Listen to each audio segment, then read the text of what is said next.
हमारे साथ हैं मुदस्सिर जमा खान साहब, जो चेयरमैन पद के उम्मीदवार हैं यहाँ से, और इसी के अलावा जो कांग्रेस पार्टी है, युवा दल जो है, उसके चेयरमैन भी हैं, मीडिया चेयरमैन हैं। और जैसे रैलियाँ थी, जिस तरह से वो था, तो वो दोबारा से नज़र ही नहीं आया फिर। भाई रैली तो चुनाव में होती है ना। जब चुनाव ही खत्म हो गया तो रैली किस बात की होगी। नहीं, जैसे कि आपने जिस तरह से आपने वादे किए थे लोगों क्या से, वादा किया था बताओ। आपने ये कहा था कि जिस तरह से जैसे यो जो स्मैकिया या कोई भी भाईजान के नाम से परेशान करते हुआ है तो मुझे बताना।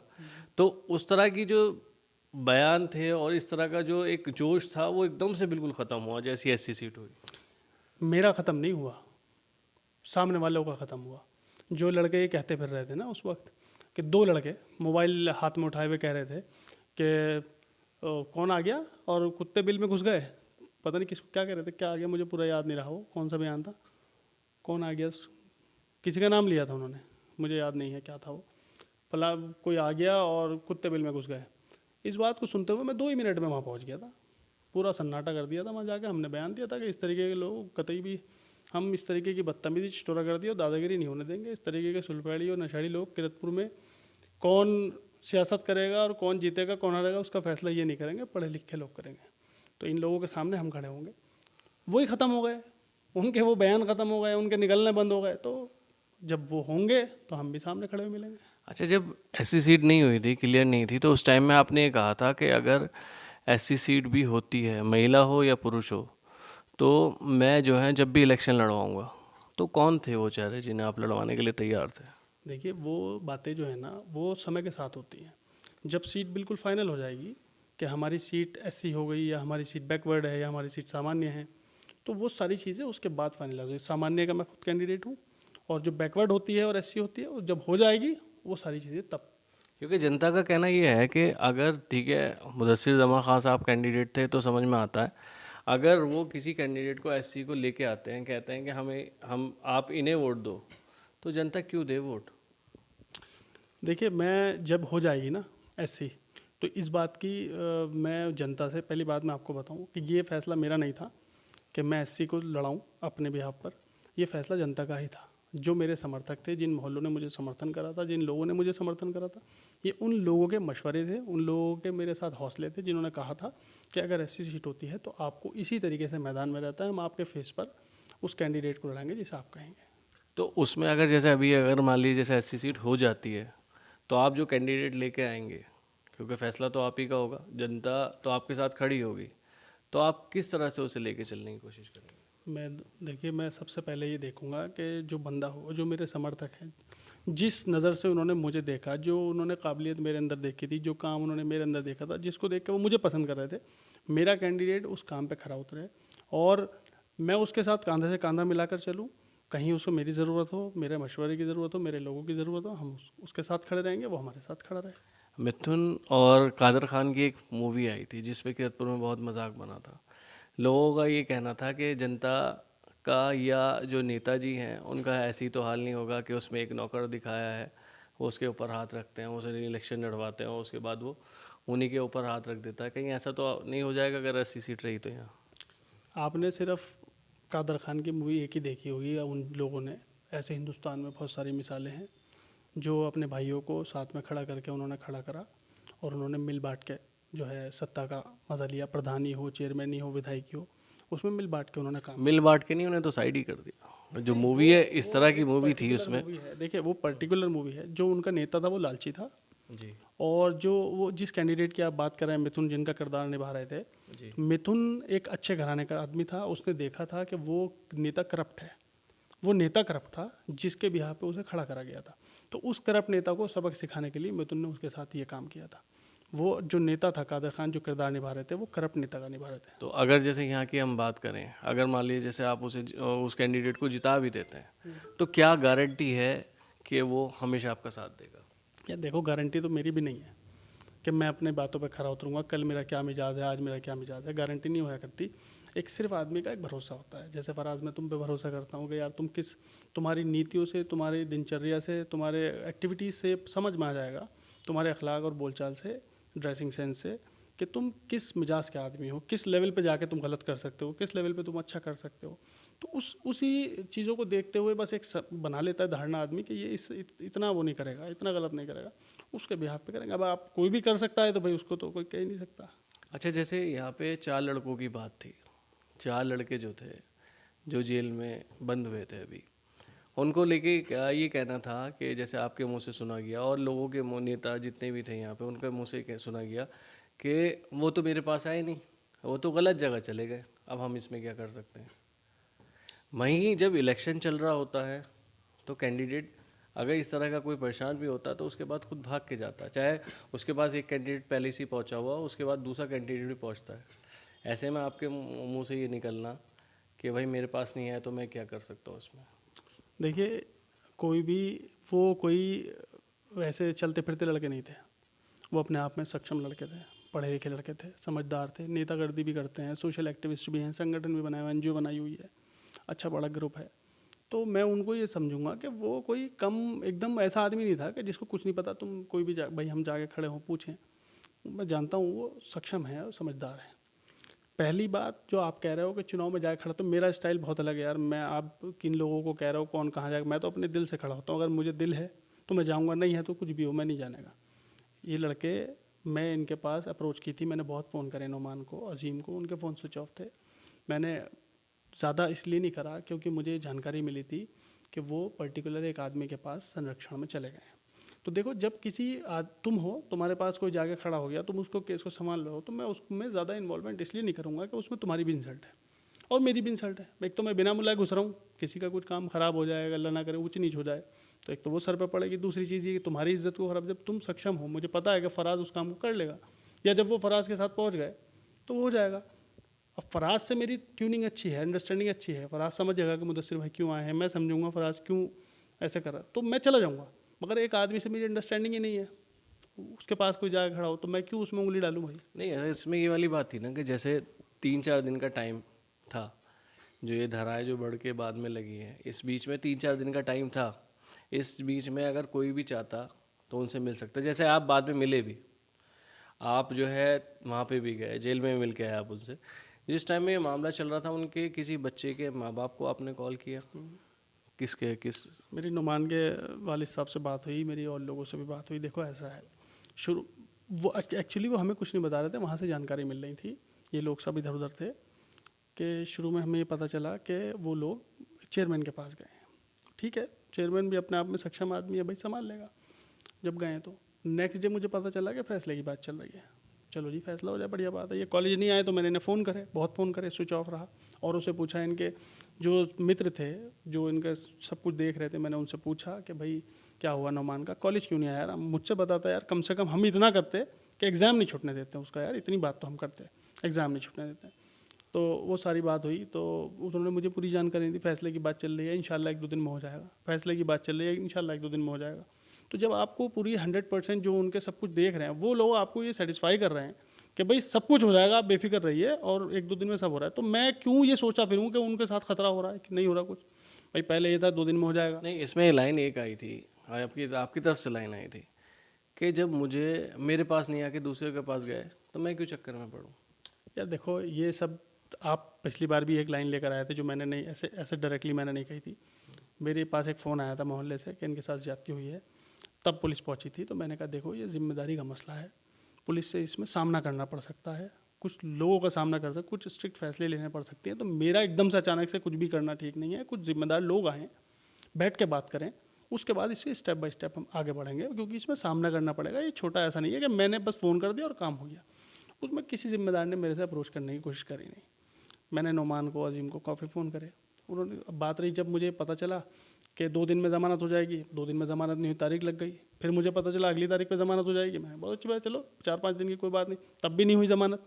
तो मुझे थोड़ा सा इस बात का फिक्र हुआ कि यार ये क्या गेम चल रहा है, क्या मामले चल रहे हैं कि नहीं हुआ। मैं एसओ साहब से मिल कर आया, उनसे सारी तफसील ली मैंने, उनसे पूछा मैंने कि किस किस तरीके से ये सारा मामला हो गया। फिर उसके बाद मैं वकील साहब से बात करी, मैंने फ़हीम भाई से बात करी, फिर मैं जेल गया, 2-3 बार मैंने विज़िट करे। मैं गलत टाइम पे जाता था, अब सख्ती ज़्यादा है तो मुझे अलाउ नहीं करा गया था उस वक्त, 3 बजे 4 बजे। फिर मैं एक दिन सही टाइम पे गया, मेरी मुलाकात हुई, मुझे तब भी ये था कि ज़मानत हो जाएगी। फिर इनकी 27 तारीख लग गई। बीच में भी नौमान साहब के फादर का फ़ोन आया था, नौमान की तबीयत ख़राब थी, तो हमने वहाँ उनके जेलर साहब से बात करी, उसके डॉक्टर की व्यवस्था होती है, मगर एक जिम्मेदार तरीके से उनको इत्तला दी कि भाई वो ज़रा तबीयत ख़राब है, उसको अच्छे से ट्रीटमेंट मिलना चाहिए, उन्होंने आश्वासन दिया। तो यार आदमी उतना ही तो करेगा ना जितनी उसको जानकारी। मैं भी तो अपनी लाइफ में बिजी हूँ, मेरे भी एग्ज़ाम हैं, मेरी भी चीज़ें हैं, तो मुझे जब जानकारी नहीं मिली, मुझे तो ये पता चल रहा है कि वो 2 दिन में ज़मानत हो जाएगी, फैसला हो गया, तो मैं उतना ही समझूंगा ना। अब मुझे कोई आदमी आके जिसको ज़रूरत होती है वो भी आगे ये चीज़ बताता है, जैसे मुझसे इस सेंटर पे कोई मिला उनका मित्र, तो उसे ये बात बतानी चाहिए कि मुदस्सिर भाई ये चीज़ें हैं, इसमें ये ज़रूरत पड़ सकती है आपकी। यार मैं उससे पहले खड़ा मिलूंगा, मुझे ये तो महसूस हो कि मेरी ज़रूरत है कहीं, जब मुझे यही महसूस नहीं होने का। नहीं, तो इसके अलावा भी जितने भी वरिष्ठ थे किरतपुर की, अगर हम बात करें तो ये इतना बड़ा मसला नहीं था जितना बड़ा मसला बन गया। इसमें आप जैसे थे, जैसे आप युवा थे, और अगर देखा जाए तो इस चेयरमैन पद की रेस में सबसे ज़्यादा यंग भी आप ही हैं। तो जितने सारे समाज सेवी थे उन्हें एक साथ लेके एक कोई फैसला नहीं हो सकता था जिस टाइम ये हो रहा था? फैसला हम थोड़ी करेंगे यार फराज, फैसला करने वाले वो खुद थे भाई, उनको चाहिए था ना ये चीज़ कि वो खुद अप्रोच करें ना, कम से कम लोगों तक अपना मैसेज तो पहुंचाएं, क्या चल क्या रहा है। जब हमें ये यार मुझे नहीं, जो भी पूछ रहा था भाई, उनका जो फर्स्ट कांटेक्ट थे उनके मित्र थे, फैमिली वाले तो हाथ में नहीं लग रहा, सारा फैमिली वाले भी सारा काम उन्हीं दे रखा था। जब उनसे कोई पूछता था तो वो सीधा कह रहे हैं कि इंशाल्लाह 2 दिन में हो जाएगा, बेफिक्र रहो। हम कह रहे हैं मैं उन्हें जेल में लेने आऊँगा, तो वो कह रहे हैं नहीं नहीं कोई ऐसी कोई बात नहीं है, सब हो रहा है, आप घर पे मिल लेना। मतलब हर चीज़ को तो वो ये कह रहे हैं बेफिक्र रहिए, हो रहा है बेफिक्र रहिए हो, तो यार क्या करे आदमी। अच्छा, जैसे रिक्शा वाला मामला था, आपने एक यूनियन बनाई थी, उस यूनियन का क्या हुआ? यूनियन चल रही है अभी, रिक्शा हमारे पूरी तरीके से रजिस्टर्ड नहीं है, वो पंजीकृत यूनियन है। 50 लोगों को मैंने उसमें इन्वॉल्व करा है, उससे ज़्यादा मैं करूँगा भी नहीं, सिर्फ क्योंकि देखो जितना कर सको उतना करो, मैं सबके लिए अभी वायदा नहीं कर सकता, उतना सक्षम नहीं। तो मैं सोच रहा हूँ 50 के लिए कुछ वेलफेयर करेंगे और एक अच्छा डिसिप्लिन लेकर आएंगे। तो अभी वो पूरी तरीके से रिक्शा पंजीकृत नहीं हो पाई है, क्योंकि रिक्शा धीरे धीरे आ रही हैं। अब मेरी 1-2 रिक्शा लास्ट रह गई हैं जो आनी है, उसके उसके बदले भी मैंने उनको पुरानी रिक्शा दी हुई है, वो आ जाएंगी, उनका रजिस्ट्रेशन हो जाएगा, फिर उसके बाद उसकी गतिविधि बढ़ाएंगे। जैसे इसमें कुछ लोगों का कहना था, रिक्शा वालों का कहना था कि हमें एक एक ने ये कहा कि हमें रिक्शा नहीं चाहिए थी, हमने पैसे के लिए कहा कि हमारे पैसे वापस हो जाएं, तो उसमें 2-3 महीने का टाइम लगा। एक ने कहा कि रिक्शा जो आई, रिक्शा की क्वालिटी अच्छी नहीं है, इस तरह का बयान आया लोगों का। देखो लोग बयान करते हैं, वो बात ठीक है, किसी किसी के पैसे पहुंच गए, और कंपनी का एक प्रोसेस होता है, एक अकाउंट्स होते हैं, चेयरमैन का डायरेक्टर के साइन होते हैं, बहुत सारी फॉर्मेलिटी है, और कंपनी चाहती भी नहीं कि फ़ौरन पैसा जो है निकाल के दे दे, स्टॉक मतलब पैसा रखना चाहती है। मेरे खुद के पैसे, मैंने एक एजेंसी ली थी काइनेटिक जैसी कंपनी, मेरे पैसे गए 12-15 लाख रुपए, वो रिक्शा भी नहीं मैंने ली और रिक्शा भी नहीं भेज पाए, वो कम से कम 3 महीने में पैसे आए थे, जाके 3.5 महीने में, बहुत मुश्किल से पैसा आए थे, आ जाते हैं। तो वही उसमें हुआ, कुछ लोगों के पैसे चले गए, उन्होंने हाथों हाथ कह दिया कि हमें पैसे दे दो, रिक्शा नहीं ली उन्होंने, मैंने बहुत बार उनसे कहा रिक्शा आई भी है ले जाओ, कि पैसे चाहिए, कि ठीक है पैसे ले लें, तो वो थोड़ा समय लगा।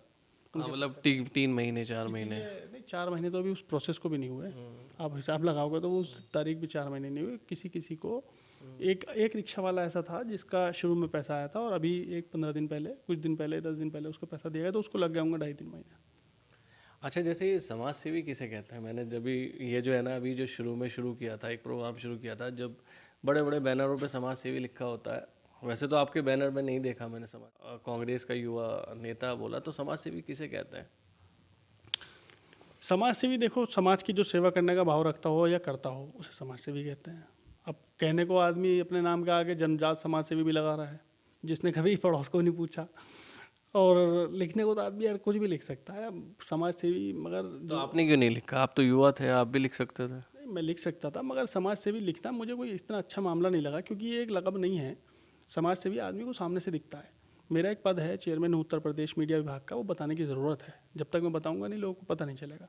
मैं सीनियर वाइस प्रेसिडेंट हूँ उत्तर प्रदेश यूथ कांग्रेस का, वो बताने की ज़रूरत है, कभी भी बताना। आज तक मुझे पूरे पत्रकारों को नहीं पता, थाने में मेरा इंट्रोडक्शन देता है वो नहीं बता पाता मैं कौन हूँ। कोई पत्रकार ऐसा नहीं जो मेरा पूरा पद बोल दे। मैं पीसीसी मेंबर भी हूँ उत्तर प्रदेश कांग्रेस का, तो ये चीज़ें बताने की ज़रूरत है। बता रहा हूँ तब भी नहीं पता लोगों को, पोस्टर पे लगी तब भी नहीं पता लोगों को। और समाज सेवी जो है ना, ये बताने की ज़रूरत नहीं होती, समाज सेवी सामने से दिखता है।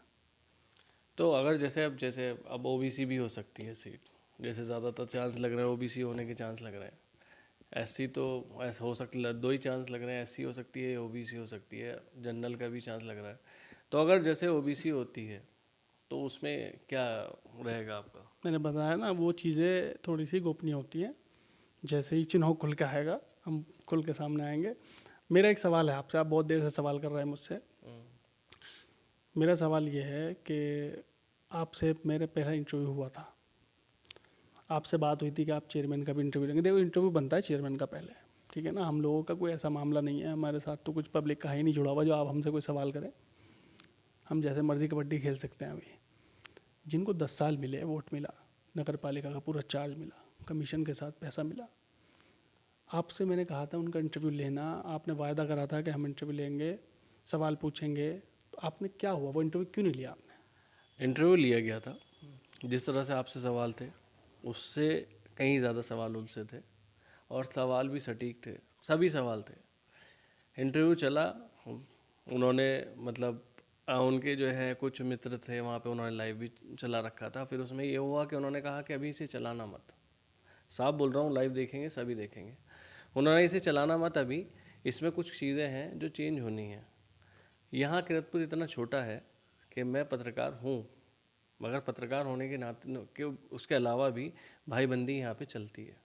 यहाँ अगर मुझसे अगर कोई कहेगा कि मेरे पे मुकदमा हो जाएगा, ये भाई चीज़ ये मत चलाना, तो मैं नहीं चलाऊँगा। तो आपका उस कहना कंडीशन में आपका कहना यही ये था, है उस कंडीशन में यही था कि उन्होंने कहा कि मैं दोबारा इंटरव्यू दे दूंगा। अभी 3 दिन से 4 दिन से मैं लगातार उन्हें कॉल कर रहा हूँ इंटरव्यू के लिए, कि मैं भाई कब आऊँ इंटरव्यू के लिए। जिस दिन वो कह देंगे उस दिन इंटरव्यू इंशाल्लाह लूँगा। अब आपने मेरा इंटरव्यू लिया है ना, जी तो वो भी कहीं ना कहीं कोशिश करेंगे इंटरव्यू देने की, देख लेना आप। मतलब आपका कहना ये है कि उन्होंने जिस लेवल का इंटरव्यू दिया था आपको, पहली बात तो वो देते नहीं, आपने कुछ सवाल ऐसे कर लिए होंगे जिनकी उम्मीद नहीं होने की, अब आपने दिया तो उन्हें मुकदमे का डर होगा था कि मुकदमा हो सकता है, कुछ ऐसी बातें बोल दी थी उन्होंने। चलो, दूसरी चीज़, चलो ठीक है, दूसरी चीज़ वो इंटरव्यू डालने नहीं दिया गया, नहीं डालने दिया गया ना। तो बस मेरा आपसे सीधा सवाल है कि एक चेयरमैन जो 10 साल चेयरमैन ही करता है, उसके अंदर इतना गट्स नहीं है कि वो एक अपने कस्बे के भाई, मतलब आप खुद कह रहे हो भाई बंधु वाला बात है कि आप एडिट भी कर देते हो, आप डिलीट भी कर देते हो, आप नहीं भी डालते हैं, है ना। आप खुद कह रहे हो कि आपको कोई कहे तो आप कर देते हो भाई बंदी वाला। एक भाई बंधु वाली बात तक में जाके एक हमारे बीच का लड़का भाई हमारा इंटरव्यू ले रहा है, पूछ रहा है कुछ, एक तो आप उसको इंटरव्यू नहीं दे पा रहे, और अगर दे दिया आपने तो आपने हड़बड़ी में उसको कह दिया कि इसको डालना नहीं है, मुकदमे हो सकता है मेरे ऊपर, ये हो सकता है ना। तो इस कितना अनडिसिप्लिन उन्होंने इंटरव्यू दिया जो इस तरीके का कहना पड़ा। दूसरी चीज़, मैंने आपका वो इंटरव्यू देखा है, मेरे पास है भी वो इंटरव्यू आपका, जो आपके पास था ना, वो मेरे पास है भी पूरा। मगर जब आप कह रहे हो कि नहीं डालना, तो हम भी नहीं डालेंगे उस इंटरव्यू को। उसमें एक बातें ये हैं कि पार्क नहीं बना, भाई ज़मीन नहीं है, पार्क कहाँ से बना दूँ। पूरा देश मोदी जी से ये पूछ रहा है कि मोदी जी कह रहे हैं महंगाई हो गई, महंगाई क्यों हो गई, और पहले कांग्रेस पे वो सवाल उठाते थे कि महंगाई कर रही है पार्टी। तो आज उनसे पूछ रहे हैं कि जब तुम्हें पता था कि तुम्हारे पास जो है रिसोर्सेज नहीं है, तुम्हें ये मामले हैं, तो तुमने इतने सारे वायदे क्यों कर लिए थे। तो आज जैसे अगर जैसे उन्होंने वायदे किए थे, तो आपने भी तो कुछ वायदे किए हैं, अभी तक कोई वायदा नहीं किया आपने। पहले मेरी सुनो में, 10 साल जिस आदमी ने चेयरमैन करी हो, पहले 5 साल भी उनके वायदे थे, उसके बाद फिर 5 साल उनके वायदे थे।